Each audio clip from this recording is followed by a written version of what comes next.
Hello guys, welcome back to my channel. If this is your first time here, my name is Rarasu Amarabi. On this channel, I film contents about graduate school, sustainability education, and lifestyle.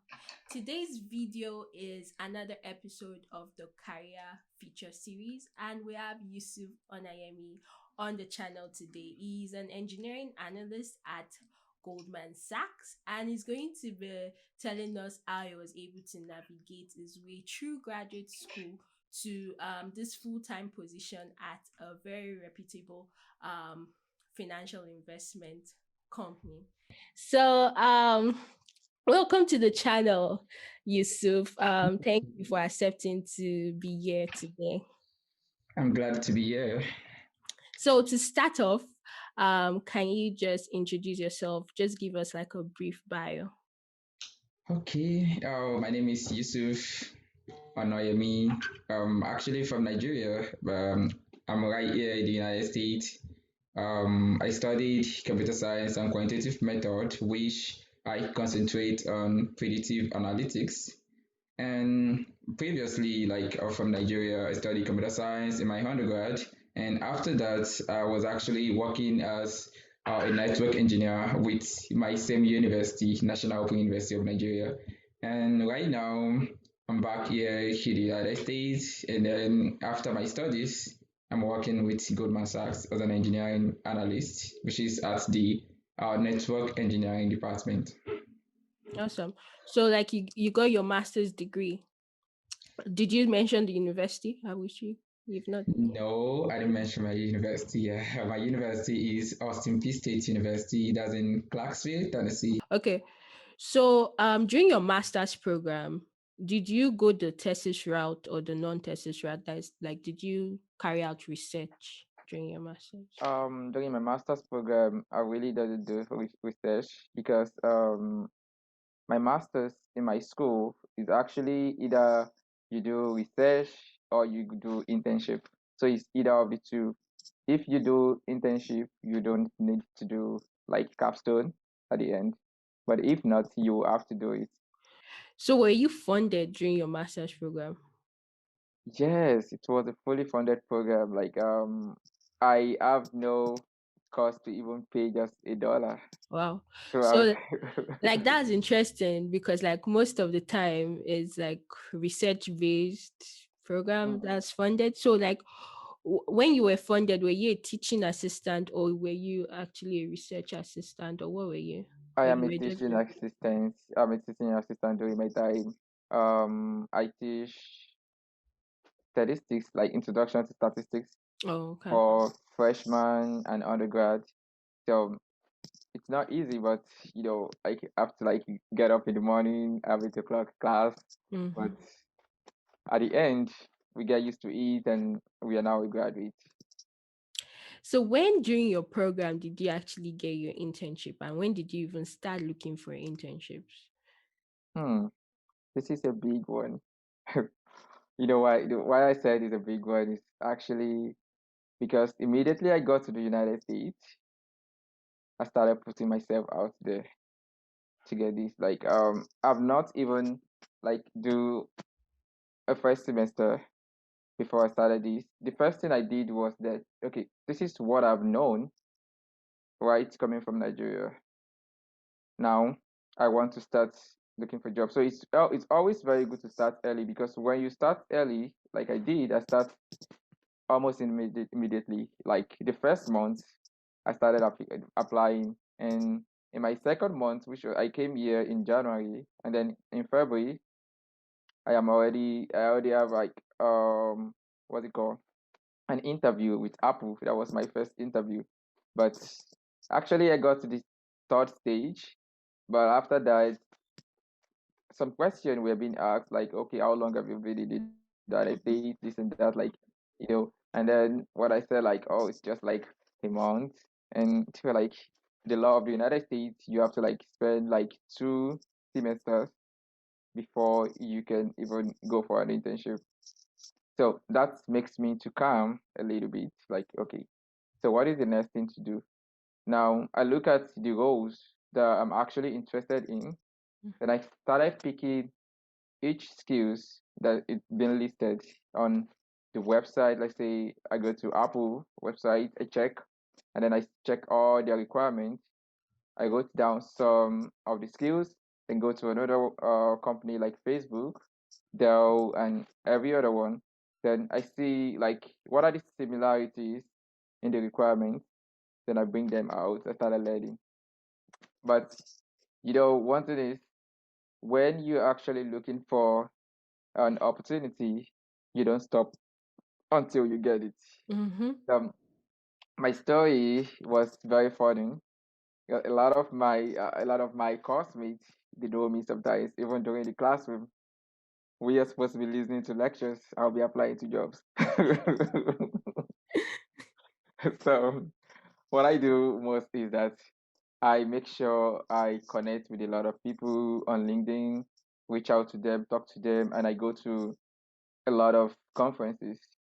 Mm-hmm. I went to SWE, with that's the Society of Women Engineering conference. I went to NSB, and I actually got my internship at the NSB regional. So Oh, most of the nice. time, I always tell people that because all of us we always look at the regional NSB that is very small and these, but Mm-hmm. Go for we the we go national. for the national one. Yeah. So, and I took the opportunity to go to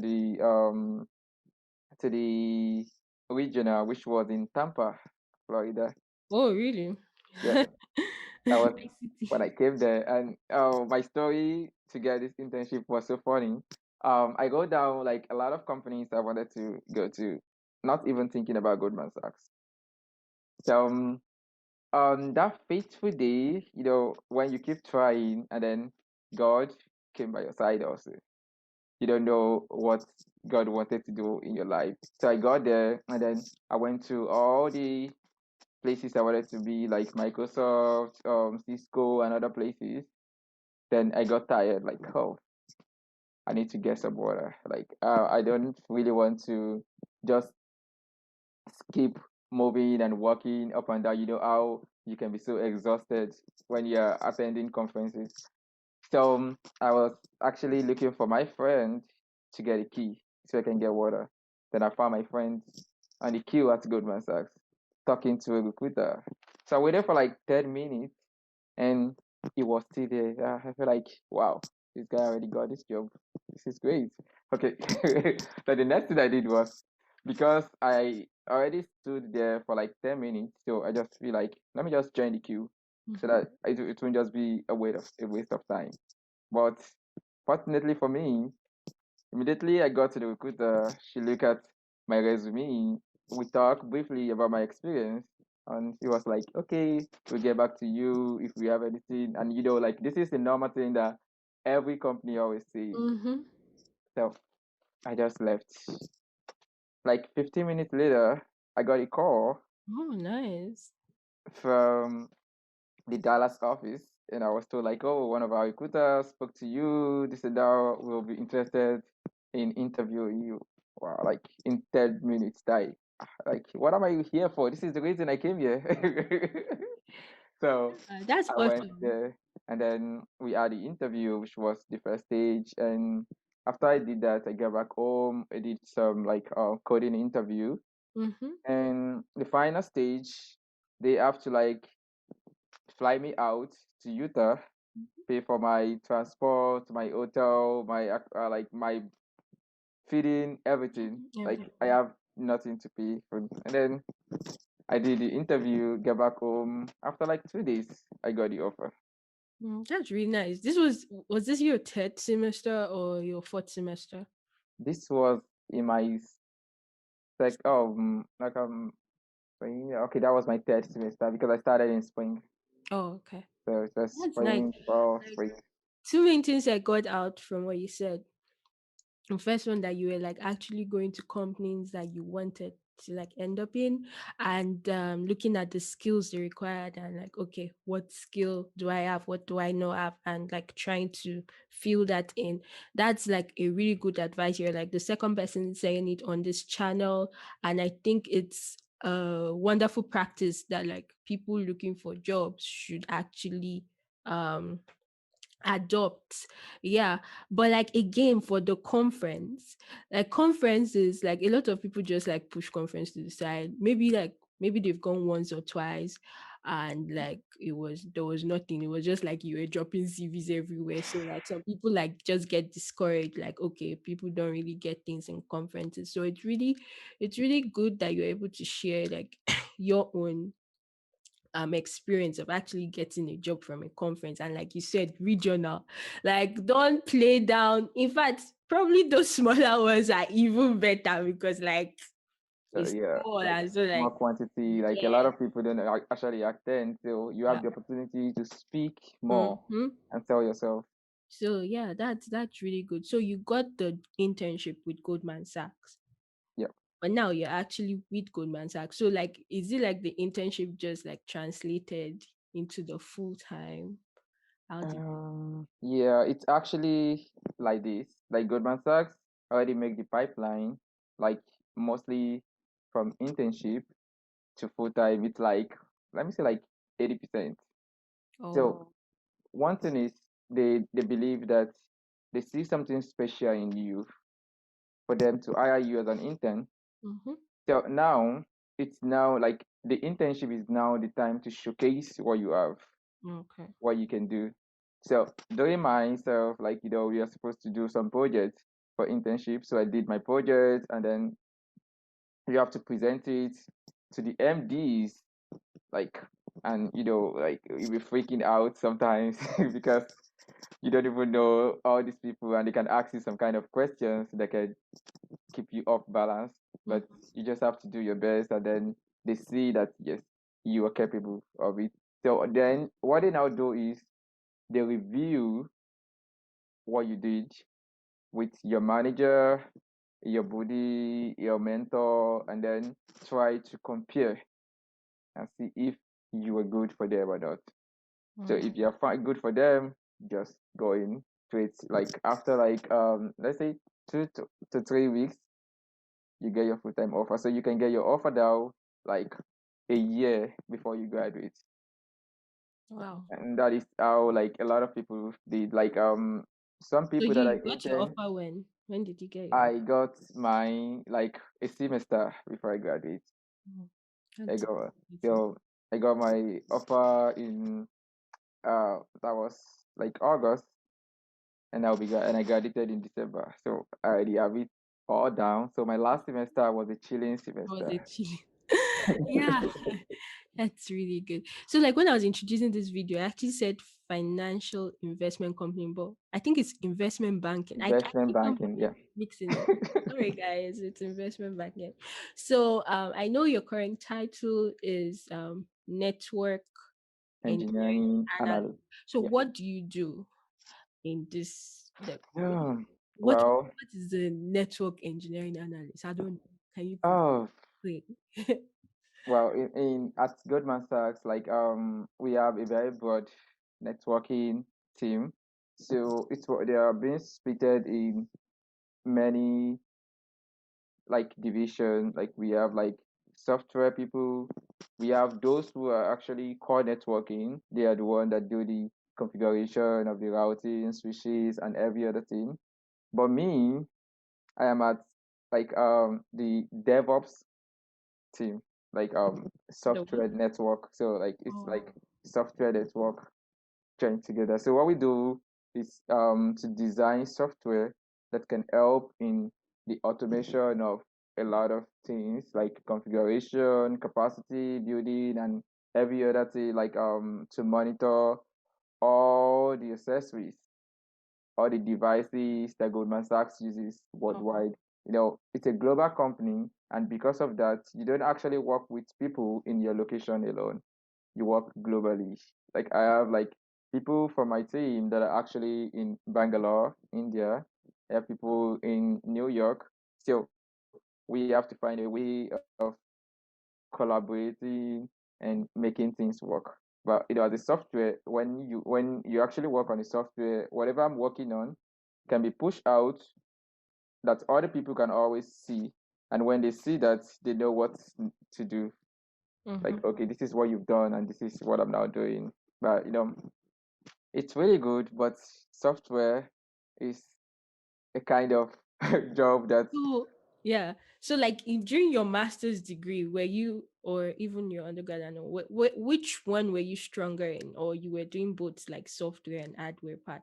Like, so would you say like your master's degree experience actually prepared you technically for this position you're in, or you had to learn a lot of things by yourself? like my master's degree, as I said, my master's degree is actually different from what I'm doing Oh. because my master's degree is like data analyst, like it's predictive analytics, right? Which is like a branch of data analyst, like analyzing data, all these writing about hypotheses and the likes. So, but because I have much love for this networking, what I actually did that I gained from this my masters is the software skills. Oh, okay. Like I was able to put more effort to learn more about in coding.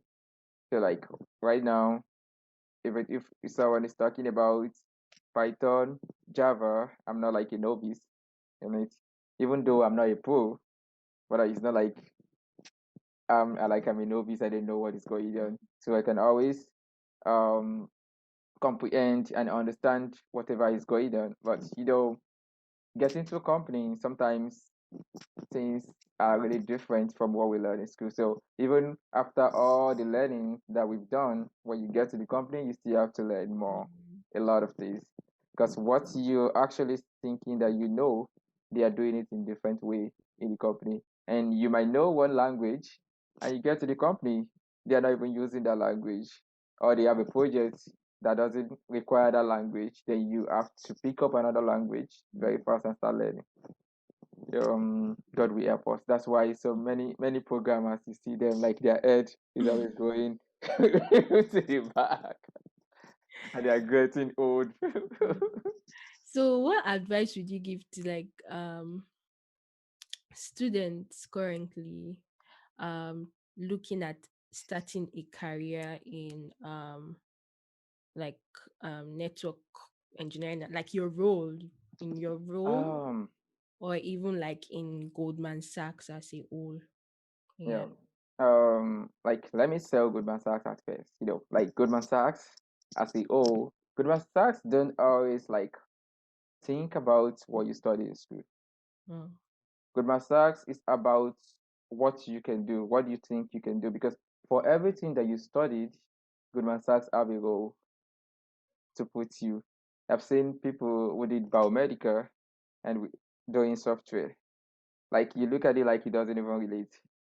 And they hire the person that is software because the person can do the Oh. software, so they don't actually think about it. But one thing is for people who are actually interested or wanted to start like a career in networking, my advice at first is computer science is like the normal program that we have to go to. But it's just like specializing yourself in networking. But in this world right now, traditional networking is like out of it. It's not just configuring switches and routers. Like a lot of things right now, it's more on automation. So we have to develop ourselves in picking up one programming language at least. So by doing that, you pick up one programming language, then you started learning like the network fundamental. There are resources all over. There are resources like on Netcard, which is on Cisco. We have Pluralsight, like which is like one of the best that I like, and a lot of resources like YouTube. YouTube is one of the greatest resources that's like underrated that people don't actually look at. There is nothing that we're looking for that we can actually find there. So what the person just have to do is pick up all these, like, okay, I have to know fundamental of computer networking, CCNA level. Okay, what next? Ansible. Have Python experience. Okay, Python or Java, anyone that you're comfortable with. and then just keep looking at all these companies. What are they actually looking for? Because when you see a role of networking, they're looking for network engineer right now, you will see like a software skills is actually added to it. The reason is because a lot of people in the industry, like those at the top, they don't actually have that networking, that software skills more. Many of them have the networking skills. So what the companies, most companies are are just looking for right now is someone who have like a broad knowledge of networking. Like, okay, yeah, you have a fundamental knowledge of networking, but no software, because they have a lot of people at the industry that knows that thing. Mm-hmm. Not like you are the one coming to build everything for them. Yes. That's the lie. You're just coming to make some impact for them to know that okay, you understand how all these things work, so you won't be able to disconnect or make things inappropriate. So, Mm-hmm. but that software skills will now set you apart from a lot of network engineers. Okay. Like my team right now, my team is actually looking for software engineering in like for network engineering team. Oh. So now look at you see that we have many people that are broad in knowledge, like firewall, Netscaler, DMZ, like proxies, a lot of things. People know that. But what are you bringing there? It is what that is what they want to do. Like, okay, you come in. This is what you are doing for us. We want to solve a problem because all these things that people are doing, they are doing it, and then what company needed mostly is to save time because time is money. Yeah. So whatever you can write a software for that will make a work of an hour to be for five, ten Minute. minutes, they will appreciate it so much. So that is why I always tell people to just like anything you're doing, make sure you do how to code. Sure. Coding is necessary. Very necessary. Very, very necessary. So something that came to my mind just now. I know for like management consulting, like the entry process, you have to do like a lot of case study, like after like the first stage and all. Is that how like the recruitment process is also in like investment banking? Like, do Yeah, you have to solve cases and like, yeah, for investment banking, I think what I would say is that the first stage, that's like for engineering, mm-hmm, because in Goldman Sachs, engineering is the same. Even if you like software, if you like hardware, anything, engineering is engineering. So you go through the same route. mm-hmm, And the first stage is always the programming part. Like, mm-hmm. so they'll give you like Akarank, Like what? Akarank. We call it Okay. Akarank. That's a website for coding tests. Oh, So many computer science students are actually familiar with it. People who are not need to go and get that. They're like Akarank, just be coding every day to learn. So they give that to test. So that Akarank will test your knowledge in coding, mm-hmm. and then the score, what you got there, will be sent to the company. So if the company look at it and then they are fine with whatever you have, then they take you to the second stage. So Okay. the second stage will now be the higher view, like a pre-recorded video interview. Mm. So you just like a question is being asked, like scenario-based question. So you answer it and then save it. Then a human will review that video and see if you qualified for the next stage. And then if you do, then you get to the final. And this final stage, it's always the most annoying because when company wanted to interview just one person and then you are seeing like 6 7 people standing in front of you like what did I do, what happened? I'm a new student. I'm just new to this. You don't have to, but company just wanted to be sure that what they're hiring, like they're hiring the best candidate, because it's going to cost them more money if they Mm. hire, if they have like a bad hire. Mm. So they come in group. Everyone keep asking you questions, and then when they do, if you're successful, they have to review within themselves. Like, okay, what do you think about this guy? What do you think about this guy? And then they make a conclusion. before you get to the final stage. And sometimes you might even finish that and you have a follow-up interview. Like that can be like maybe like 30 minutes, but most of the time it's always like a phone call, like Mm. the last one. Maybe they just have like a little thing to understand about you. Maybe and before that can happen, they would have like a meeting and maybe someone was actually talking about something like, "Ah, are you sure this guy knows about this and that? Maybe we need to figure out and ask." And then if you are being asked and everything went well, you're good. You don't have any issue. So, during when you were in your master's program, you were a teaching assistant, you were applying for jobs, you were taking classes, and you were passing those classes because you will not be here if you're not passing them. And now you're in Goldman Sachs, you're very busy. How have you, like, even during masters and now as a full-time worker, how are you able to balance your work life with your social life?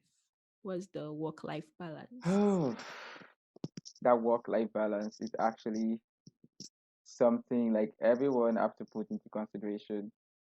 During my studies, I know I always stress myself a lot. I know that. But when I do that every Fridays or Saturdays, I make sure I enjoy myself. I have like I have a PS PlayStation that I always play like on the weekend. I play a competition because it's weekend league, even though it always beats me very well. Like people beat me, but it's still like something to just have fun with. And then, I make sure I go out, go visit friends because you don't want to go insane for all this work. So if I just do that, what I do mostly just play game, go out to play soccer, visit friends, and then come back home.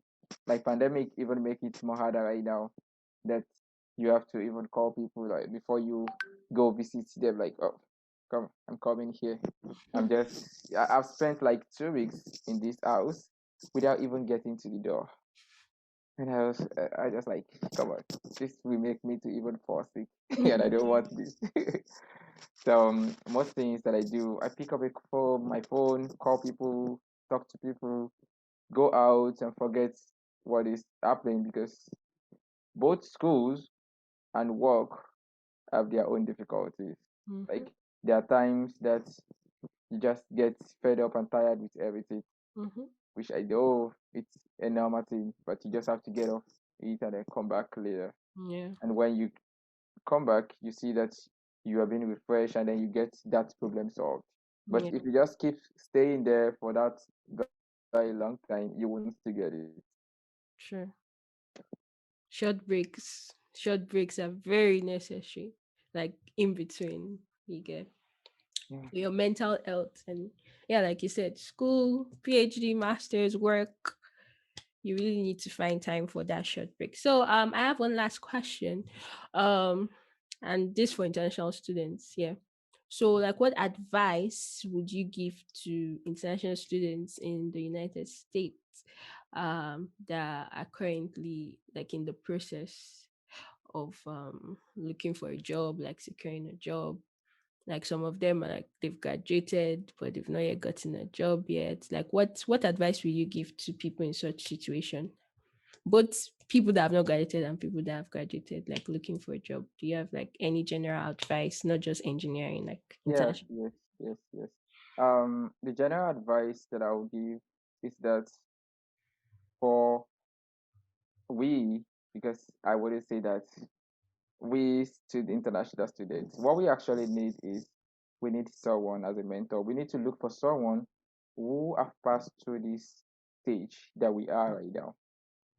Um, During my time, I find someone that was actually an international student and that is working. So when you talk to those kind of people, they tell you things to do and guide you.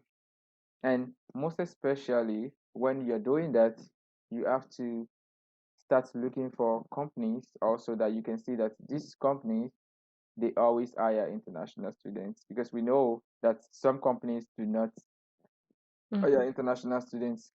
This is because they don't want to sponsor because they don't have the capacity to do that. So what we just have to do is follow what your mentor say. Like, okay, you do this, review your resume, make your LinkedIn profile attractive, be active, socialize yourself, network, and once it is, you don't even know where you will meet the person Sure. that will help you. So you can meet someone anywhere, and don't keep silent of your problem. Ah. When you are silent about it, no one will actually know what is wrong Mm-hmm. with you. Yeah. When we are seeing ourselves, we just see ourselves looking good, everybody's fine. I'm like, oh, how are you? I'm good. I don't know what is wrong with you.